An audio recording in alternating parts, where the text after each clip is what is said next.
لا يكلف الله نفسا إلا وسعها لها ما كسبت وعليها ما اكتسبت ربنا لا تؤاخذنا إن نسينا أو أخطأنا ربنا ولا تحمل علينا إصرا كما حملته على الذين من قبلنا ربنا ولا تحملنا ما لا طاقة لنا به واعف عنا واغفر لنا وارحمنا أنت مولانا فانصرنا على القوم الكافرين.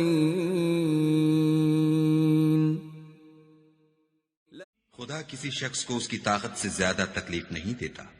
اچھے کام کرے گا تو اس کو ان کا فائدہ ملے گا، برے کرے گا تو اسے ان کا نقصان پہنچے گا.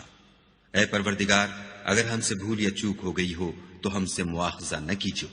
اے پروردگار، ہم پر ایسا بوجھ نہ ڈالیو جیسا تو نے ہم سے پہلے لوگوں پر ڈالا تھا. اے پروردگار، جتنا بوجھ اٹھانے کی ہم میں طاقت نہیں اتنا ہمارے سر پر نہ رکھیو. اور اے پروردگار، ہمارے گناہوں سے درگزر کر اور ہمیں بخش دے اور ہم پر رحم فرما. تو ہی ہمارا مالک ہے اور ہم کو کافروں پر غالب کر. Allah does not charge a soul except with that within its capacity.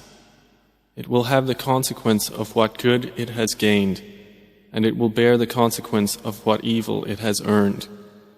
Our Lord, do not impose blame upon us if we have forgotten or erred. Our Lord, and lay not upon us a burden like that which you laid upon those before us. Our Lord, and burden us not with that which we have no ability to bear, and pardon us, and forgive us, and have mercy upon us. You are our protector, so give us victory over the disbelieving people.